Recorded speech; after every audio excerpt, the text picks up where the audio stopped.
அனைவருக்கும் வணக்கம். இன்றைக்கு ஒரு முக்கியமான விஷயம்.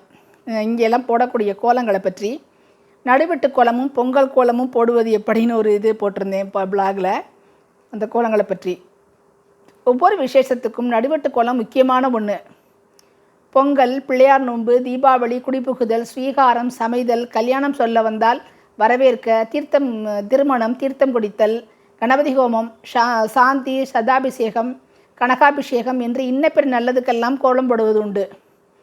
இளைய தலைமுறை பெண்களுக்கு நடுவெட்டு கோலமும் பொங்கல் கோலமும் போடுவது பற்றி படம் கொடுத்து இடம் ஒதுக்கி போடவும் சொல்லி கொடுத்தாங்க ஒரு ஈவெண்ட்டில். அப்போ சில அழகான அந்த கோலங்களை பூரா புகைப்படங்கள் எடுத்தேன். அவங்க ஆர்வத்தோடையும் அழகாகவும் அந்த போட்டு பட்டையை கிளப்பிட்டாங்க.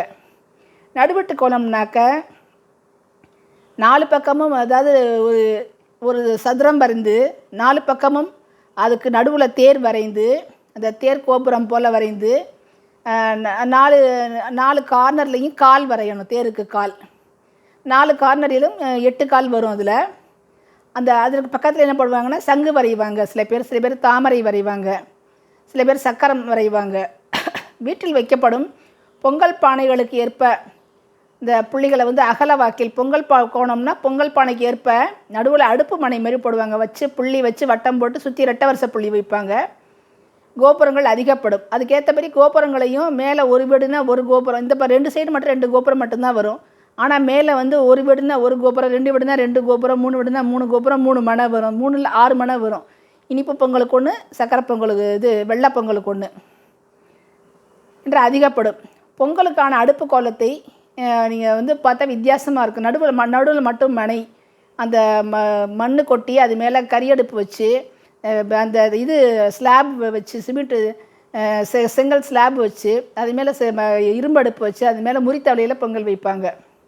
முறித்தவலை, விளக்கெடுக்கிற சட்டி, அடுப்பு, மனை, அந்த அடுப்பு, இரும்பு அடுப்பு, மனை, கலவடை, பொங்கலிடும் இடம், படைக்கும் இடம், சாமி வீடு, படி, எல்லாவற்றிற்கும் கோலம் உண்டு. படிக்கோலம் படிக்கு, மனைக்கோலம் மனைக்கு, கலவடைன்னு பொங்கலை இறக்கி வைக்கிற கலவடைக்கு கோலம் உண்டு. பொங்கலிடும் இடம், படைக்கும் இடம், சூரியனுக்கு எதிர்த்தாப்புல தான் பொங்கல் இடுவாங்க. கீழ்வாசலில் விளக்கேற்ற சட்டின்னு ஒன்று வச்சுருப்பாங்க, அதுலேயும் கோலம் இடுவாங்க. பொங்கல் தவளைக்கு பேர் முறித்தவளை. அதில் பொங்கல் வச்சா நல்லா அப்படியே நல்லா வெந்து அழகாக உருண்டு வந்துடும். ரொம்ப கஷ்டப்பட வேண்டாம். ஒதுக்கப்பட்ட இடத்தில் அந்த குழந்தைங்கள்லாம் உட்காந்து சதுரமாக இருந்தது. அதில் அழகாக கோலம் போட ஆரம்பிச்சிட்டாங்க. இவங்க எல்லாருமே ஓரளவு அப்போ போட கற்றுக்கிட்டாங்க. இது எப்படி போடுறதுனா, பச்சரிசி மாவை கரைச்சி வச்சுக்கணும். ஒரு சிறு காட்டன் துணி எடுத்து அதில் நினச்சி, வேட்டி துணி மாதிரி அல்லது காடா துணி மாதிரி அதில் நினச்சி எடுத்து அந்த விரல்களால் பிடிச்சி, அந்த மோதிர விரலால் தண்ணி வழியிற மாதிரி இப்படி போடணும். அந்த விரல்களால் துணியை பிடிச்சி இப்படி போடணும். விரல் வழியை விட்டு, அளவாக வழியை விட்டு கோலமாக இழுக்கணும். அந்த முதல்ல இழுக்க கற்றுக்கிட்டாலே ஈஸி தான்.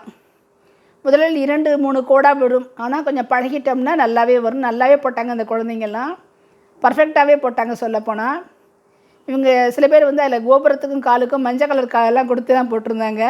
ரொம்ப வித்தியாசமாகவும் பண்ணாங்க குழந்தைங்க. ஒருத்தர் பார்த்துக்கிட்டே ஃபஸ்ட் டைம் போட்டாலும் பர்ஃபெக்டாக போட்டாங்க. அந்த நல்லழகு வள்ளியப்பன்றவங்களோட மக ரொம்ப ரொம்ப ஸ்வீட்டாக போட்டாங்க.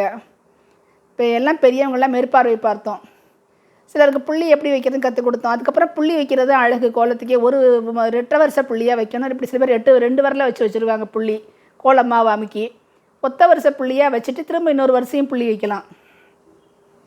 ஏன்னா என்டையர் கோலத்துக்கும் அந்த புள்ளி தான் அழகு ஊட்டும், அழகு சேர்க்கும். அதை லேசாக தொட்டு அங்கேயும் இங்கேயும் வச்சா அது நல்லா இருக்காது. முழுமையாக புள்ளியாட்டாக ரெட்டை புள்ளியாக வச்சா தான் கோலம் பொலிவாக இருக்கும். கோலத்தை எப்படி போட்டாலும் புள்ளியால் அழகுபடுத்திடலாம். நகரத்தார் திருமணமான தம்பதிகளை புள்ளிகள் என்பார்கள். நகரத்தாரில் புள்ளி பெருகோணம் என்று சொல்வதைப் போல புள்ளிகள் அழுத்தம் திருத்தமாகவும் இருக்கணும். கணவன் மனைவி இருந்தால், ஒரு கணவன் மனைவியாக இருந்தால் அவங்களுக்கு ஒரு புள்ளின்னு பேர். மனைவி மட்டுமா கணவன் மட்டுமா இருந்தால் அவங்களுக்கு அரை புள்ளின்னு பேர். இதை கணக்கு வச்சு படைப்பு, பூசை வீடுகளில் பணியாரம், பார்ச்சோறு போன்ற பிரசாதத்தை பிரித்து அனுப்பி வைப்பாங்க. மற்ற குழந்தைங்க எல்லாருமே நல்லா கோலங்கள் போட்டிருந்தாங்க. என் தம்பி மக போட்ட கோலம் ரொம்ப நல்லா இருந்தது. ஏன்னா என் மருமகளாச்சு. இந்த எல்லா பேரையும் பார்த்திங்கன்னா இங்கே நல்லாயிருக்கும். விசாலாட்சி, நாகம்மை, வள்ளியம்மை, மெய்யம்மைன்னு சொல்லிட்டு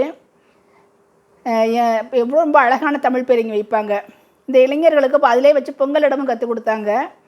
அந்த சாம்பிள் கோலத்து மேலே பொங்கலை வச்சு மணையை வச்சு அடுப்பை வச்சு பொங்கல் தவளையை வச்சு அரிசியை களைஞ்சி அந்த தண்ணியை ஊற்றி கொஞ்சம் பால் ஊற்றி பால் பொங்கின உடனே அந்த பொங்கலை அரிசியை போட்டு வெல்லம் போட்டு எல்லாம் இது பண்ணி கொட்டி முந்திரியில் திராட்சையெல்லாம் வறுத்து கொட்டி வச்சாங்க.